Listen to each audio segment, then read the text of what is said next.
Welcome to secret of health and beauty. இன்றைக்கி பார்த்திங்கன்னா பல் சொத்தையை மறைய வைக்கக்கூடிய ஒரு அருமையான ரெமெடி தான் நம்ம ரெடி பண்ணியிருக்கோம். இது எப்படி ரெடி பண்ணணும், எப்படி யூஸ் பண்ணணும் அப்படிங்கிறத வீடியோவை ஸ்கிப் பண்ணாமல் பாருங்கள். அதுக்காண்டி ஃபஸ்ட்டு நம்ம கொய்யா இலைகள் தான் எடுத்திருக்கோம். பல் சொத்தையை சரி பண்ணி கொடுக்கக்கூடிய ஒரு ரெமெடி தான் நம்ம பார்க்க போகிறோம். அதுக்காண்டி தான் ரெண்டு கொய்யா இலை நம்ம எடுத்திருக்கோம். கொய்யா இலையில் பார்த்திங்கன்னா நமக்கு அந்த பல்லில் இருக்கக்கூடிய புழுக்கள், சொத்தை பல்லில் இருக்கக்கூடிய அந்த மஞ்சக்கரை, இரத்தக்கசிவு, பல்ல சில பேருக்கு அந்த இரத்தக்கசிவுலாம் ஏற்படும். அது எல்லாத்துக்குமே இது ஒரு நிரந்தர தீர்வாக இருக்கும் அப்படின்னே இந்த கொய்யா இலையை சொல்லலாம். அதுக்காண்டி தான் நம்ம கொய்யா இலைகள் நம்ம எடுத்துகிட்டு வச்சுருக்கோம். அடுத்து பார்த்திங்கன்னா கொய்யா இலையை தொடர்ந்து நம்ம எடுக்கக்கூடியது என்ன அப்படின்னா ரெண்டு பூண்டு தான் எடுத்திருக்கோம். இந்த பூண்டில் பார்த்திங்கன்னா காரத்தன்மை அதிகமாகவே இருக்குது. இதில் இருக்கக்கூடிய அந்த காரத்தன்மை கண்டிப்பாக பல் சொத்தையை மறைய வைக்கக்கூடிய ஒரு இது.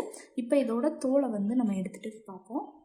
இப்போ பூண்டோட தோலை நம்ம கட் பண்ணிவிட்டு எடுத்துக்கிட்டோம். அதை ஸ்க்ரப் பண்ணி விட்டு நம்ம எடுத்துக்கலாம். ரெண்டு பூண்டோட இப்போ நம்ம எடுத்துக்கிட்டோம்.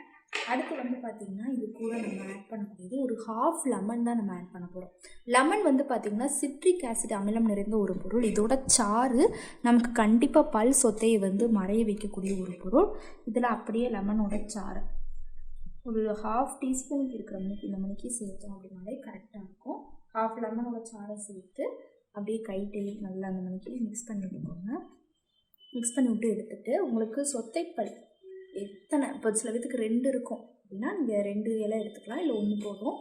இந்த மணிக்கு எடுத்து இதை அப்படியே மடித்து நம்ம அப்படியே சொத்தைப்பல் மேலே வைக்கணும். இந்த சாறு அப்படியே படுற மணிக்கு கொய்யா இலையை நீங்கள் அரைச்சி சேர்த்துக்கனாலும் தாராளமாக ஆட் பண்ணி அப்படியே பல் சொத்தை மேலே அதை எடுத்து வைக்கனாலும் ஓகே தான். இல்லை இந்த இலையோடு சேர்த்து இலையாகவே நம்ம யூஸ் பண்ணிக்கனாலும் யூஸ் பண்ணிக்கலாம். கண்டிப்பாக பல் சொத்தையை மறைய வைக்கிறதுக்கு ரொம்பவே ஹெல்ப்ஃபுல்லாக இருக்கும். கண்டிப்பாக ட்ரை பண்ணிவிட்டு வாங்க. இது 2 தடவை நீங்கள் ப்ரிப்பேர் பண்ணி அப்ளை பண்ணிங்க அப்படின்னாலே பல் சொத்தையை மறைய வைக்கும். ஓகே ஃப்ரெண்ட்ஸ், இந்த வீடியோவில் நான் பண்ண இந்த ரெமெடி உங்களுக்கு ரொம்ப பிடிச்சிருக்கு அப்படின்னா இந்த வீடியோவுக்கு ஒரு லைக் பண்ணுங்கள். லைக் பண்ணுறது மட்டும் இல்லாமல் உங்கள் ஃப்ரெண்ட்ஸ் அண்ட் ஃபேமிலி மெம்பர்ஸ் கூட இந்த வீடியோவை ஷேர் பண்ணுங்கள். நம்மளோட secret of health and beauty சேனலை சப்ஸ்கிரைப் பண்ணுங்கள். பக்கத்தில் இருக்கக்கூடிய பெல் பட்டனை டச் பண்ணுங்கள். நீங்கள் பெல் பட்டனை டச் பண்ணிங்க அப்படின்னா தான் நம்ம சேனலில் போடுற புது வீடியோக்கள் உங்களுக்கு நோட்டிஃபிகேஷனில் சேரும். நாளைக்கு இதே மணிக்கு ஒரு இன்ட்ரெஸ்டிங்கான வீடியோவோட நான் உங்களை மீட் பண்ணுறேன். அது வரைக்கும் தேங்க்யூ ஃப்ரெண்ட்ஸ்.